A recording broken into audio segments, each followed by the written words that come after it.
সিঁদুরদানের ঠিক পরেই মণ্ডপের বড় পর্দায় ফাঁস হল সায়ন্তনের আসল রূপ। কিন্তু ততক্ষণে খেয়ার জীবন কি চিরতরে শেষ? ঋষি যখন ফোনটা কেটে দেয় তখন তার হাত কাঁপছিল। হসপিটালের করিডরে দাঁড়িয়ে থাকা উজি যখন বুঝতে পারে ওপাশ থেকে কোনো উত্তর আসছে না, তখন তার বুকের ভেতরটা ফাঁকা হয়ে যায়। জিৎ বসু ততক্ষণে ডাক্তারের কেবিন থেকে বেরিয়ে এসে উজির কাঁধে হাত রাখে আর বলে, নিশার জ্ঞান ফিরেছে, তবে ডাক্তারবাবু বলেছেন ও এখন বিপদমুক্ত। কিন্তু উজির মাথায় তখন অন্য চিন্তা ঘুরপাক খাচ্ছে। ও চিৎকার করে বলে, জিদ্দা, আমাদের অনেক বড় দেরি হয়ে গেল। খেয়ার জীবনটা ওই নরপশু সায়ন্তন নষ্ট করে দিল। আমি কিছুতেই সায়ন্তনকে ক্ষমা করব না। এই বলে উজি হসপিটালের করিডোর ধরে দৌড়াতে শুরু করে। ঋষি তখনও ওদিকে ফোন হাতে স্তব্ধ হয়ে দাঁড়িয়েছিল। তার বাবা যখন এসে তার পিঠে হাত দিয়ে বলে, ঋষিরে, তুই এটা কি করলি?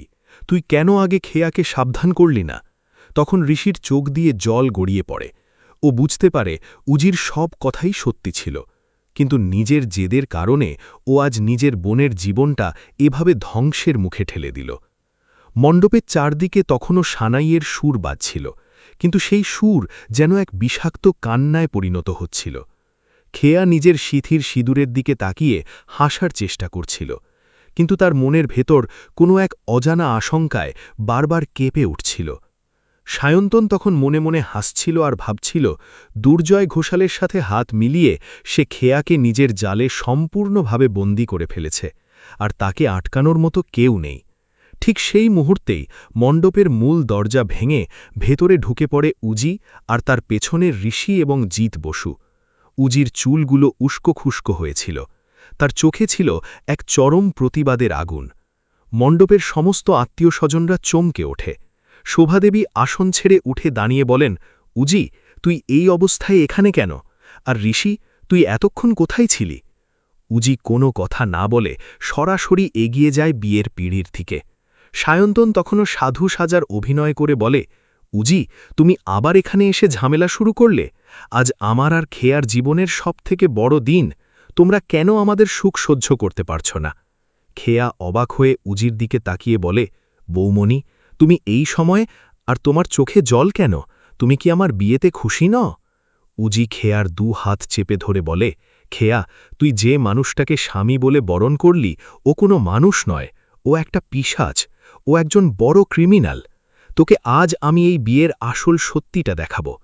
এই বলে উজি তার ব্যাগ থেকে একটা পেন ড্রাইভ আর কিছু দরকারি নথিপত্র বের করে ঋষির বাবার হাতে দেয় আর বলে, বাবা, আপনি এই মণ্ডপের বড় স্ক্রিনে এই ভিডিওটা চালান।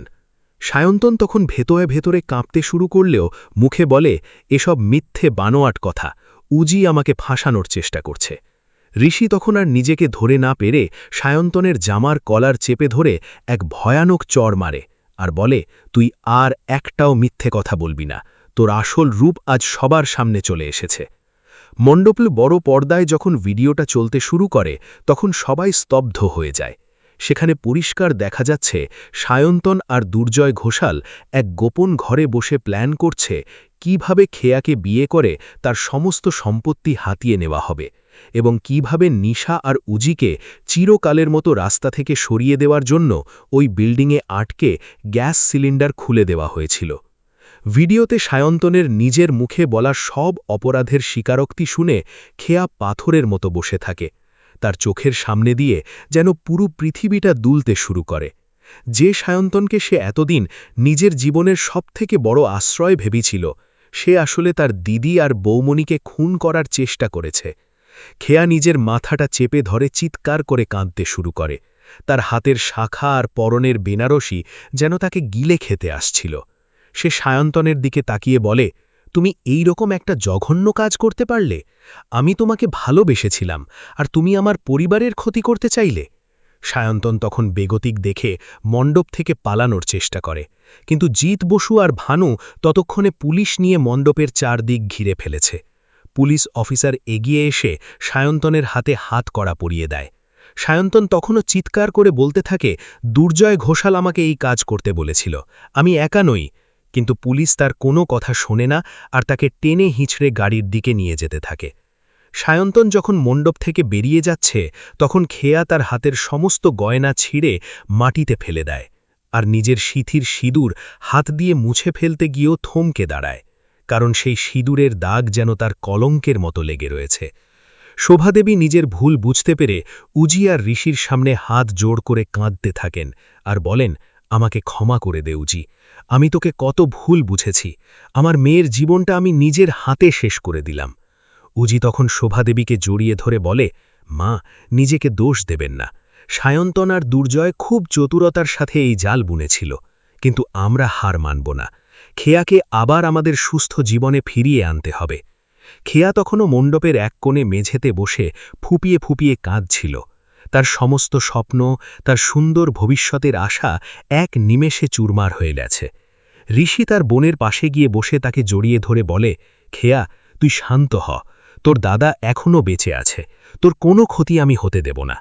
খেয়া ঋষির বুকে মুখ লুকিয়ে কাঁদতে কাঁদতে বলে, দাদা ভাই, আমি কেন তোমাদের কথা বিশ্বাস করলাম না, আমি নিজের পায়ে নিজে কুড়ুল মারলাম, এখন আমার কি হবে, আমি সমাজে মুখ দেখাবো কি করে? উজি খেয়ার সামনে হাঁটু গেড়ে বসে তার চোখের জল মুছিয়ে দিয়ে বলে, খেয়া, একটা অপরাধীর দেওয়া সিঁদুর কখনো তোর পরিচয় হতে পারে না, তুই কোনো অন্যায় করিসনি, অন্যায় ওই সায়ন্তন করেছে, তুই নিজেকে দুর্বল ভাবিস না, আমরা সবাই তোর পাশে আছি। এই ঘটনার পর কেটে যায় বেশ কিছুদিন। সায়ন্তন আর দুর্জয় ঘোষাল এখন জেল হাজতে তাদের সমস্ত অপরাধের শাস্তি হওয়ার অপেক্ষায় দিন গুনছে। নিশা হসপিটাল থেকে সুস্থ হয়ে বাড়ি ফিরে এসেছে, কিন্তু খেয়ার মনের ভেতরের ক্ষত এখনও শুকায়নি। সে সারাদিন ঘরের জানালা দিয়ে বাইরের আকাশের দিকে তাকিয়ে থাকে আর ভাবে মানুষের রূপ কতটা ভয়ানক হতে পারে। উজি আর নিশা মিলে সিদ্ধান্ত নেয় তারা খেয়াকে এভাবে ভেঙে পড়তে দেবে না, তারা খেয়াকে আবার তার সুস্থ পড়াশোনা আর নিজের পায়ে দাঁড়ানোর লড়াইয়ে ফিরিয়ে আনবে। ঋষিও এখন তার সমস্ত ব্যবসা সামলানোর পাশাপাশি বোনের দিকে কড়া নজর রাখে। একদিন সকালে উজি খেয়ার ঘরে একগোছা নতুন বই আর একটা ডায়েরি নিয়ে এসে বলে, খেয়া, আজ থেকে তোর এক নতুন জীবনের শুরু, অতীতকে ভুলে তোকে সামনের দিকে এগিয়ে যেতে হবে। খেয়া উজির দিকে তাকায় আর বুঝতে পারে তার জীবনের আসল শক্তি সায়ন্তনের মতো কোনো প্রতারক পুরুষ নয়, বরং তার এই পরিবার, যারা তাকে বিপদের মুখেও আগলে রেখেছে। খেয়া ডায়েরিটা হাতে নেয় আর নিজের চোখের জল মুছে এক নতুন সকালের দিকে তাকিয়ে হাসার চেষ্টা করে, কারণ সে জানে এবার তাকে লড়তে হবে নিজের জন্য, নিজের আত্মসম্মানের জন্য। খেয়ার জীবনের নতুন লড়াই যখন মাত্র শুরু হয়েছিল তখনই এক নতুন ঝড়ের পূর্বাভাস পাওয়া গেল। সায়ন্তন জেলে থাকলেও দুর্জয় ঘোষালের ক্ষমতা তখনও বাইরের পৃথিবীতে রাজত্ব করছিল। দুর্জয় ঘোষাল নিজের প্রভাব খাটিয়ে খুব তাড়াতাড়ি জামিন পেয়ে যায়, আর জেল থেকে বেরোতেই তার প্রথম লক্ষ্য হয়ে দাঁড়ায় ঋষি আর উজির পরিবারকে ধ্বংস করা, কারণ উজির কারণেই তাদের সমস্ত প্ল্যান ভেস্তে গিয়েছিল। অন্যদিকে খেয়া প্রতিদিন একটু একটু করে নিজেকে সামলে নেওয়ার চেষ্টা করছিল। ডায়েরির পাতায় নিজের মনের কথা লিখতে লিখতে সে বুঝতে পেরেছিল যে অতীতে যা হয়ে গেছে তার ফিরে আসবে না, কিন্তু তাকে নিজের পায়ে দাঁড়াতে হবে। উজি খেয়াকে একটি স্থানীয় অনাথ আশ্রম ও সমাজ কল্যাণ কেন্দ্রের সাথে যুক্ত করে দেয়, যাতে সে নিজের দুঃখ ভুলে অন্য অসহায় মানুষদের পাশে দাঁড়িয়ে জীবনের আসল অর্থ খুঁজে পায়। খেয়া যখন প্রথম দিন সেই আশ্রমে যায় তখন সেখানকার ছোট ছোট বাচ্চাদের মুখে হাসি দেখে তার নিজের ভেতরের একাকিত্ব অনেকটাই কেটে যায়। ঋষি ও নিশা দূর থেকে খেয়ার এই পরিবর্তন লক্ষ্য করছিল আর মনে মনে ঈশ্বরের কাছে কৃতজ্ঞতা জানাচ্ছিল যে তাদের বোন আবার স্বাভাবিক জীবনে ফিরছে। কিন্তু এই সুখের দিনগুলো খুব বেশি দিন স্থায়ী হল না। এক বিকেলে খেয়া যখন আশ্রম থেকে বাড়ি ফিরছিল তখন মাঝ রাস্তায় একটি কালো গাড়ি তার পথ আটকে দাঁড়ায়। গাড়ি থেকে নেমে আসে স্বয়ং দুর্জয় ঘোষাল। তাকে দেখে খেয়ার সারা শরীর ভয়ে হিম হয়ে যায়। দুর্জয় ঘোষাল কুৎসিত হেসে খেয়ার দিকে তাকিয়ে বলে, কি হে খেয়া রানী, ভেবেছিলে সায়ন্তন জেলে গেলেই সব শেষ হয়ে গেছে? আমি তো বাইরে চলে এসেছি, আর এবার তোমাদের ওই অহংকারী বৌমণি আর দাদাকে এমন শিক্ষা দেব যা তোমরা সারা জীবন মনে রাখবে। খেয়া ভয় পেলেও নিজের ভেতরের সাহস সঞ্চয় করে বলে, আপনি আমাদের আর কোনো ক্ষতি করতে পারবেন না, আমরা এবার পুলিশের কাছে যাব। দুর্জয় হাহা করে হেসে উঠে বলে, পুলিশ তো আমার পকেটে থাকে রে মেয়ে, তোমার দাদাকে গিয়ে বলো আমার রাস্তায় যেন আর না আসে, নইলে এবার আর নিশা হসপিটালে যাবে না, সোজা শ্মশানে যাবে। এই বলে দুর্জয় গাড়িতে উঠে চলে যায়। খেয়া কাঁপতে কাঁপতে কোনো রকমে বাড়ি ফিরে আসে আর সোজা উজির ঘরে গিয়ে কান্নায় ভেঙে পড়ে। উজি আর ঋষি তখন একসাথেই বসে কথা বলছিল। খেয়াকে এইভাবে কাঁপতে দেখে ঋষি ছুটে এসে তাকে ধরে আর বলে, খেয়া, কি হয়েছে, তোকে এমন দেখাচ্ছে কেন?